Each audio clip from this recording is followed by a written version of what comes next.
Hello student, I wish you all a very happy Diwali.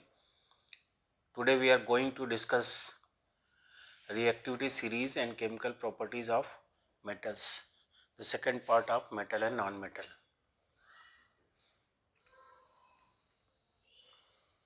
Now what is the reactivity of metal? The first we have to understand what is the reactivity. The term reactivity of metal refers electron losing tendency electron losing tendency that is oxidation, electron losing tendency that is oxidation. The more easily metal loses electron, the more reactive it is, because we know metals are electropositive in nature. They have a strong tendency to lose electron. That's why they are metallic in nature. So the more easily a metal loses electron, the more reactive it will be. On basis of its oxidation nature, that is loss of electron, there is a series of metals arranged in a decreasing order of their reactivity. The series is K, N, A, Ca, magnesium, aluminum, manganese, zinc, Cr, iron, cadmium, cobalt, nickel, tin, lead, hydrogen, copper, mercury, silver, platinum and gold. So this is the series in decreasing order of reactivity. Decreasing order of reactivity, it is decreasing order of reactivity. तो how can we remember this series? अब ये reactivity series अगर हमें याद है तो we can easily solve many problems related to metals.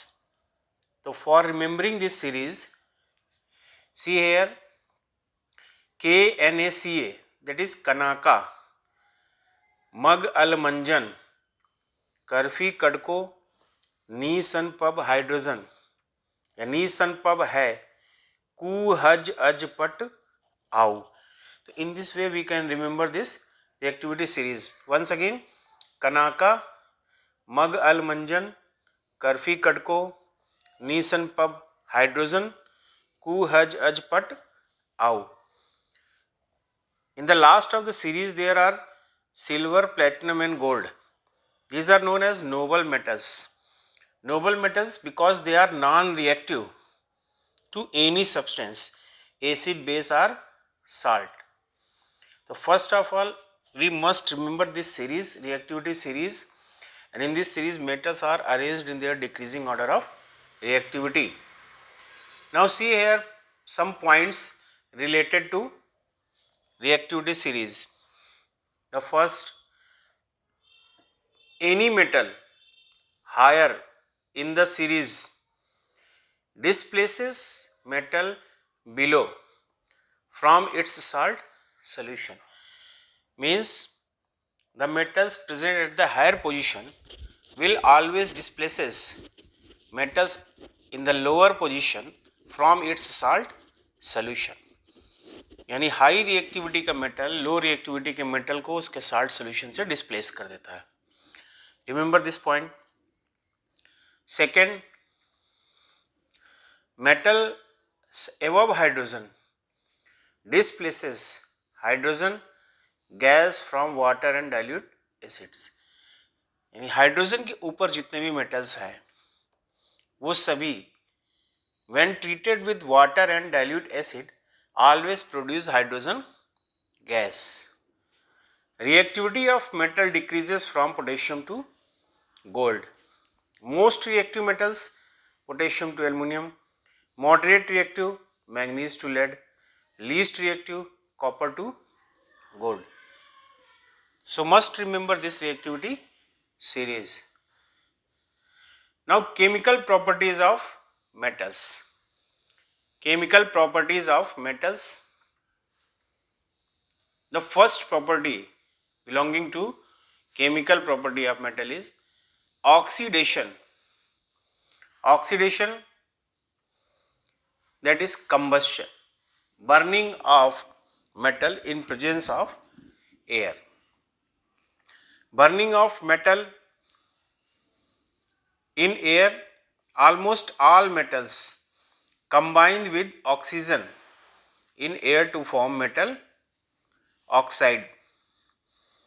Almost all metals combines with oxygen in air to form metal oxide.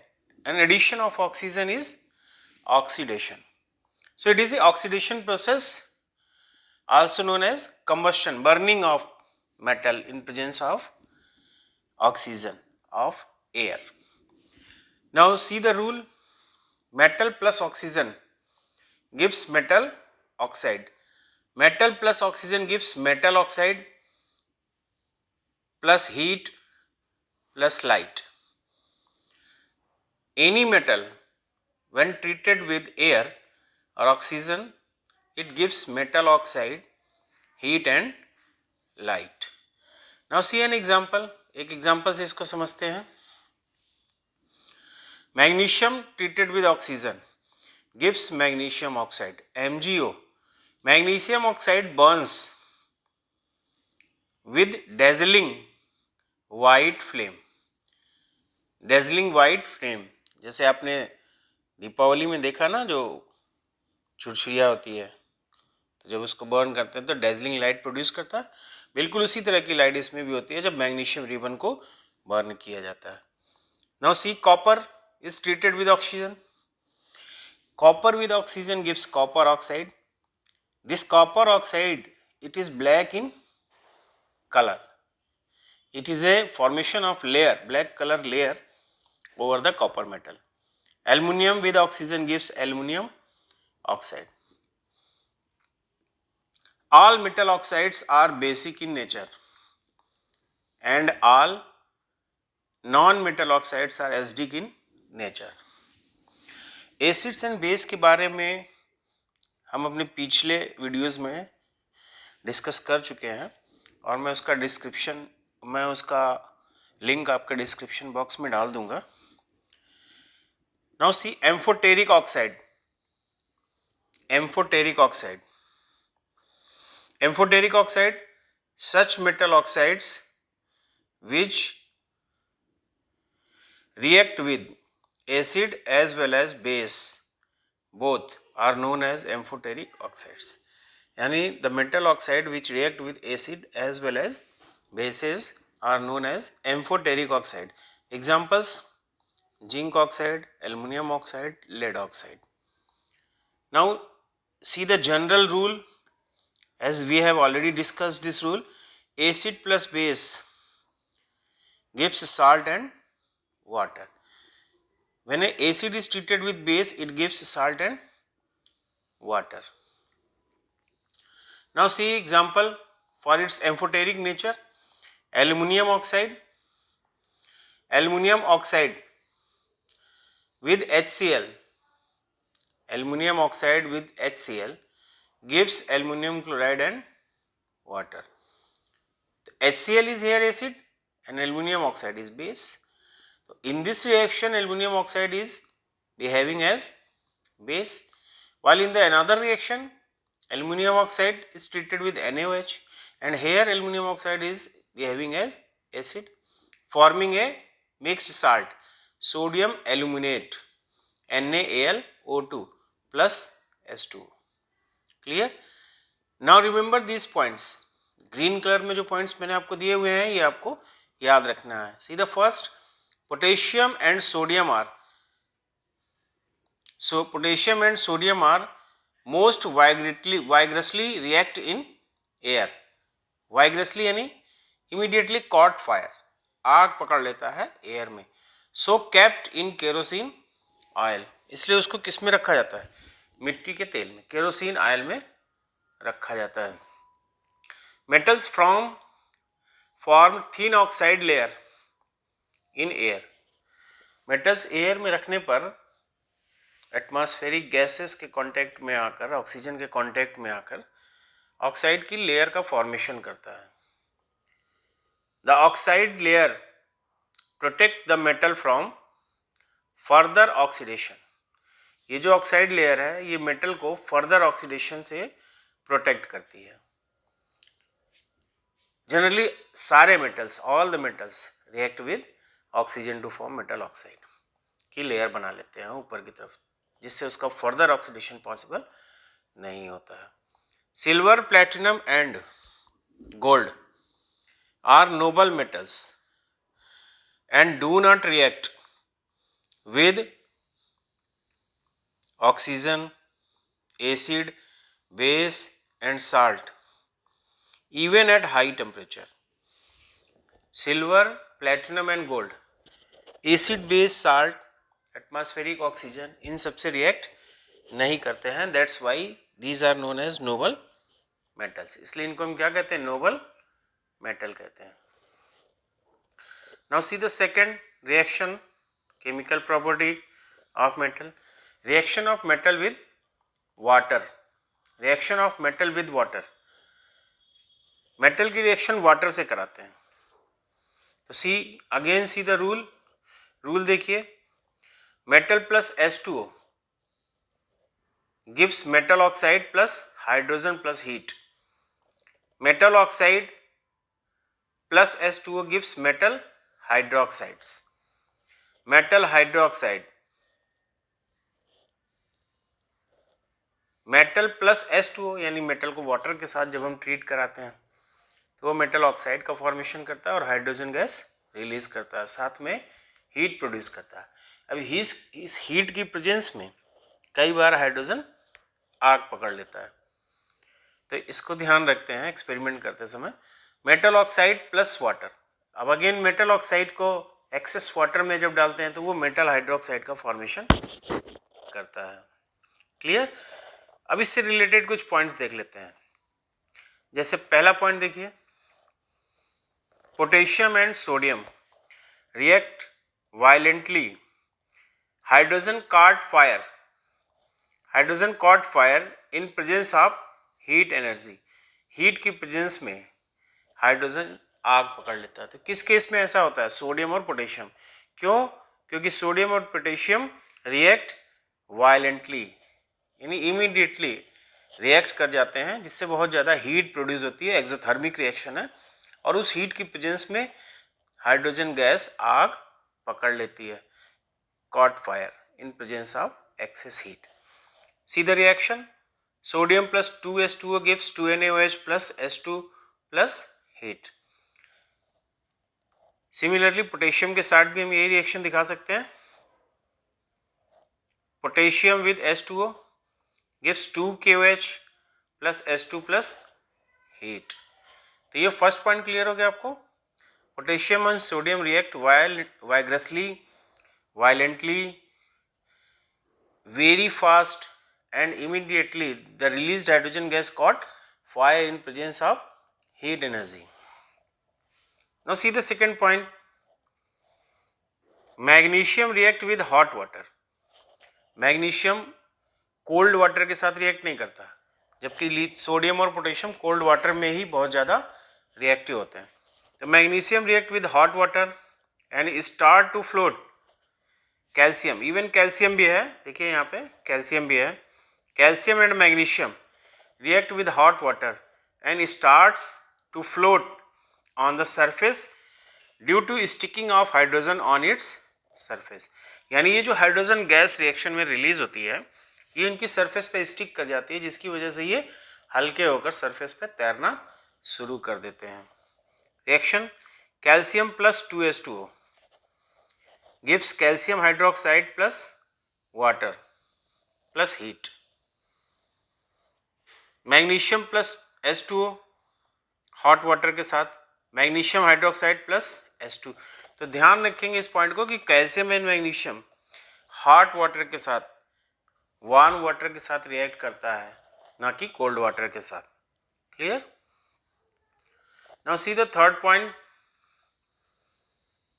Aluminium, manganese, zinc, iron, these metals react with steam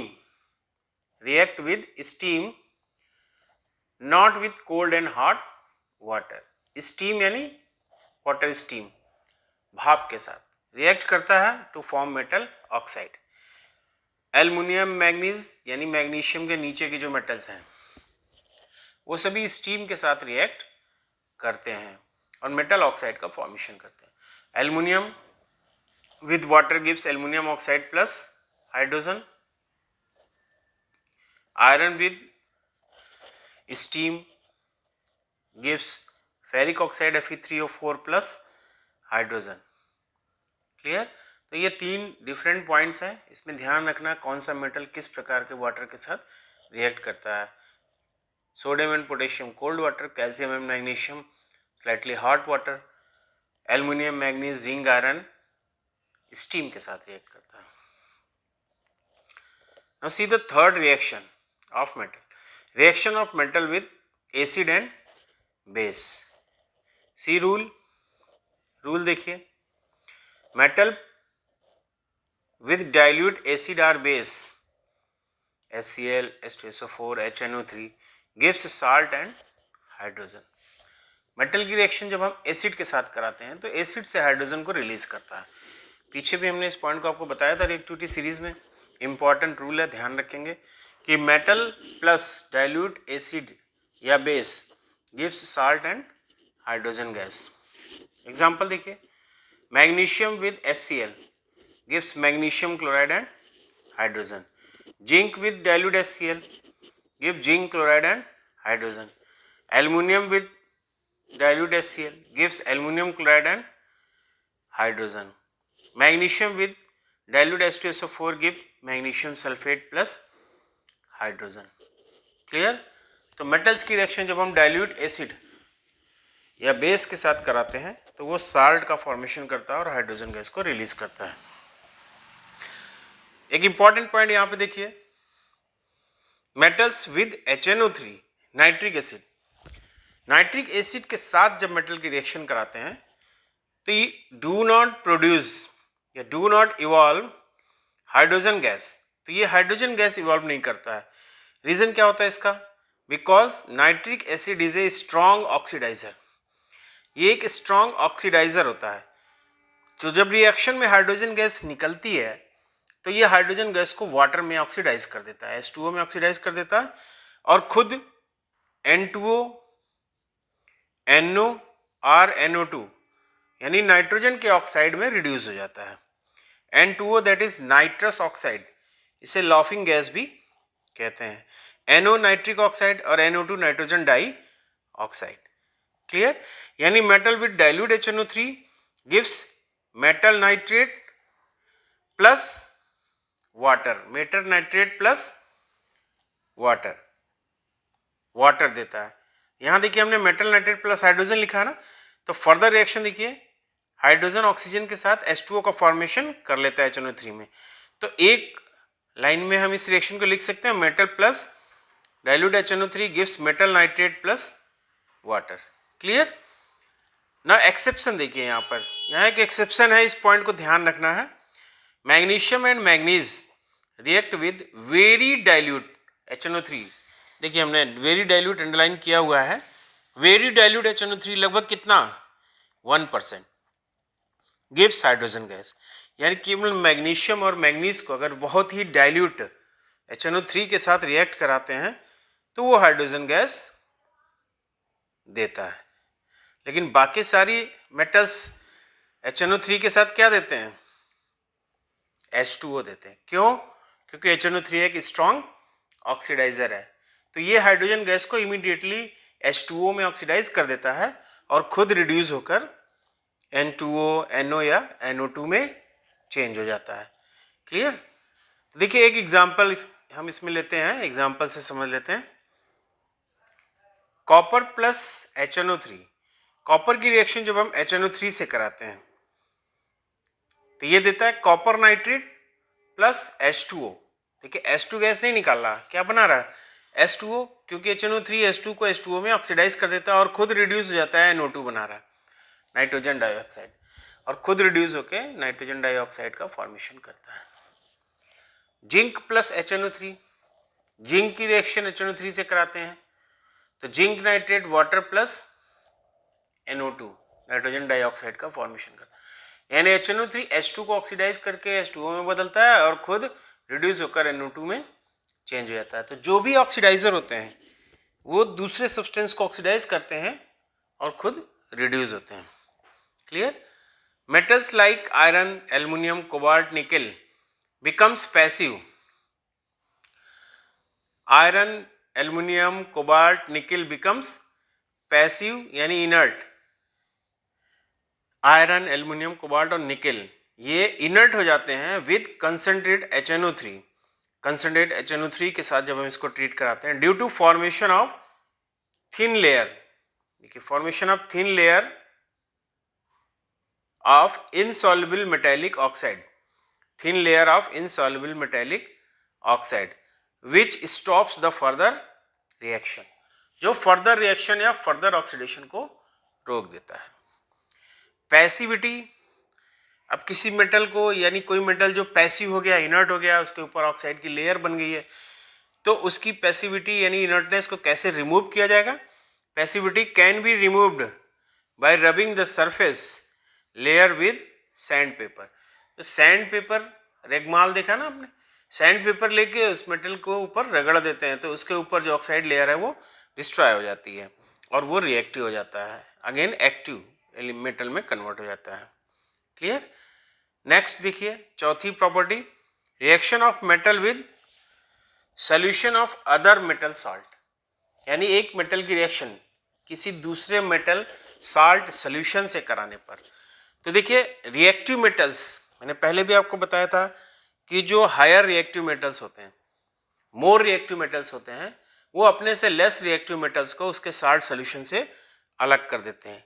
rule देखिए, metal ए जो कि reactive होगा, salt solution of B gives salt solution of A and metal B, यानी metal A B को salt solution से displace कर देता है।